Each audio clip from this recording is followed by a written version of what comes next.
संजय काका हे राष्ट्रवादीमध्ये फार रमलेले आहेत. त्यांना राष्ट्रवादी अजित पवारच्या गटांमध्ये ज्या जिल्हा परिषदमध्ये ज्या पद्धतीचं वातावरण झालं त्या पद्धतीने त्यांना त्या पक्षामध्ये राहणं अशक्य झालं होतं. त्यामुळे त्यांनाही पक्षात प्रवेश करायला हवा होता. अर्थात आज संजय काकांच्या भाजप पक्षप्रवेशाला पाठिंबा कोणाचा आहे तर सत्यजित देशमुख असतील आमदार, ते त्यानंतर संग्राम देशमुख असतील, अमरसिंग देशमुख, या तिघा चौघांचा पाठिंबा वगळता संजय काकांना भाजपमध्ये फारसा पाठबळ नाही आहे. चंद्रकांत दादा पाटील पालकमंत्री यांचं सुद्धा संजय काकांची सख्य नाही, त्यांचं सुद्धा पाठबळ या पक्षप्रवेशाला आहे का नाही अशी शक्यता आहे. त्यानंतर गोपीचंद पडळकर जरी आत्ता म्हणत असले तरी त्यांचं सुद्धा अंतर्गत पक्षप्रवेशाला विरोध आहे. त्यानंतर सुधीर गाडगीळ आणि सुरेश खाडे यांचं सुद्धा फारसं सख्य संजय काकांशी नाही, त्यामुळे त्यांचा सुद्धा पक्षप्रवेशाला विरोध आहे का अशा प्रकारची परिस्थिती आहे. त्यामुळं तीन देशमुखांचा पाठिंबा आणि बाकीच्यांचा विरोध अशा प्रकारचं परिस्थिती संजय काकांसमोर आहे.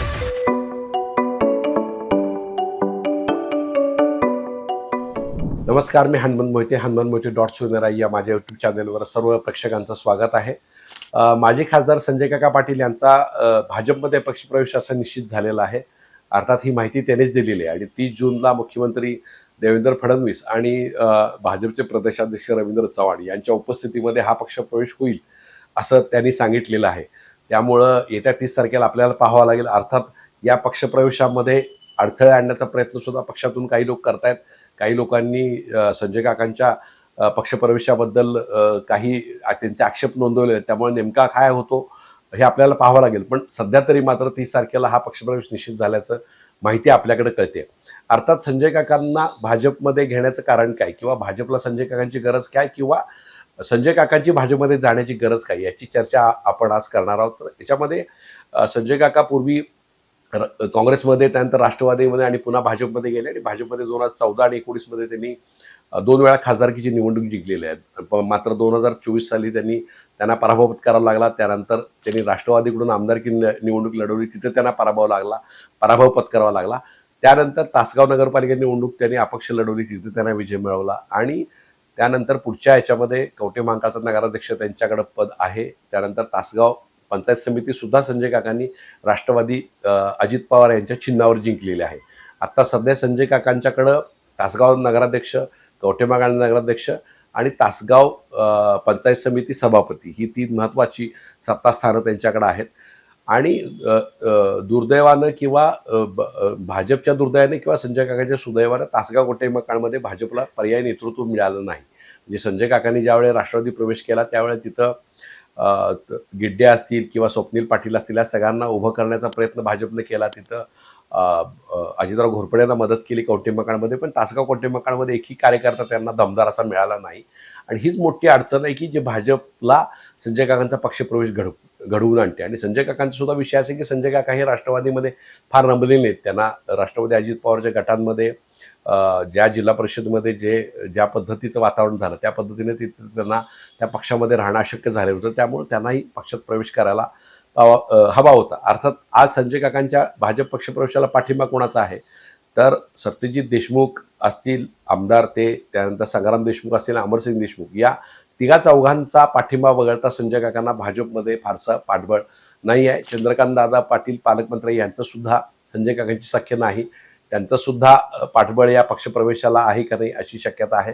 त्यानंतर गोपीचंद पडळकर जरी आत्ता म्हणत असले तरी त्यांचं सुद्धा अंतर्गत पक्षप्रवेशाला विरोध आहे. त्यानंतर सुधीर गाडगीळ आणि सुरेश खाडे यांचं सुद्धा फारसं सख्य संजय काकांशी नाही, त्यामुळे त्यांचा सुद्धा पक्षप्रवेशाला विरोध आहे का अशा प्रकारची परिस्थिती आहे. त्यामुळं 3 देशमुखांचा पाठिंबा आणि बाकीच्यांचा विरोध अशा प्रकारचं परिस्थिती संजय काकांसमोर आहे. अर्थात संजय काकांची एक वंदता भाजपमध्ये अशी आहे की भाजपचे एक वरिष्ठ नेते माझ्याशी बोललेले होते, त्यावेळी त्यांनी असं सांगितलं होतं की संजय काका ज्या पक्षात आहेत त्या पक्षाचं काम प्रामाणिकपणे करतात की नाही याची मला शंका आहे. आता याला असं आहे की संजय काका ज्या वेळेला भाजपमध्ये होते त्यावेळी त्यांचे जयंत पाटलांशी संबंध होते, ज्यावेळी ते राष्ट्रवादीमध्ये अजित पवार गटात होते तेव्हा सुद्धा त्यांचे जयंत पाटलांशी संबंध होते, आणि ज्यावेळी ते आत्ता राष्ट्रवादीत होते तेव्हा त्यांचे भाजपच्या नेत्यांशी संबंध होते. त्यामुळं ज्या पक्षात असतात त्याच्या विरुद्ध पक्षाच्या लोकांशी त्यांचे संबंध चांगले असतात अशा प्रकारची एक चर्चा त्यांच्या बाबतीत होती आणि भाजपचे वरिष्ठ नेते त्यांच्यावर करतात. आता जर संजय काकांनी भाजपमध्ये प्रवेश केला तर त्यांना हे पथ्य पाळावं लागेल की त्याच पक्षामध्ये प्रामाणिक राहून त्याच पक्षाच्या ध्येय धोरणाशी एकनिष्ठ राहून काम करावं लागेल. नाहीतर मग बाकीच्या पक्षांची मैत्री ठेवणं वेगळं, पण पक्षाची वेगळी काही गोष्टी करणं या मात्र चर्चेचा विषय होऊ शकतात. आत्तापर्यंत त्यांना राजकारणामध्ये याची मोठी अडचण झालेली आहे. म्हणजे आपण जर पाहिलं तर संजय काकांच्या जवळ जे पूर्वीचे लोक होते त्यातले किती लोक आज त्यांच्यावर असा प्रश्न विचारला तर दरवेळी आपल्याला नवीन लोक दिसतात. म्हणजे पूर्वी आपल्याला माहिती आहे की तासगाव नगरपालिका असेल किंवा सांगली नगरपालिकेचं काम करत असताना किंवा आत्तासुद्धा त्यांच्याबरोबर जे लोक होते त्यातले त्यांच्यासोबत कायम लोक टिकत नाहीत, अशा प्रकारची एक स्थिती आहे. तर ह्या गोष्टीचा सुद्धा संजय काकांना विचार करावा लागेल आणि त्यांना जी भाजपमध्ये पक्ष केल्यानंतर जी पथ्य पाळावी लागतील ती पथ्य त्यांना पाळावी लागतील. एक एक लढाऊ तगडं नेतृत्व, शेतकऱ्यांचं आंदोलन करणारं नेतृत्व म्हणून त्यांची खाती आहे. अर्थात त्यांना रोहित पाटील यांच्यासारखं तगडं आव्हान सुद्धा तासगाव कोंढेमध्ये पेलावं लागेल. अर्थात रोहित पाटील हे सुद्धा देवेंद्र फडणवीस यांच्या निकटवर्ती असे समजले जातात. त्यामुळे पुढच्या काळामध्ये नेमकं काय गणित होतं हे आपल्याला पाहावं लागेल. संजय काकांना नेमकं भाजप काय देणार, म्हणजे खासदारकीचं तिकीट देणार, आमदारकीचं तिकीट देणार, त्यांना कुठली वेगळी जबाबदारी देणार, पक्षाची जबाबदारी देणार का, डिलिमिटेशन कमिटी झाल्यामुळे 2 खासदारांची गरज भाजपला लागेल त्यासाठी संजय काकांचा प्रवेश होतोय, या गोष्टी काळाच्या उदरात दडल्यात, आपल्याला पाहावं लागेल.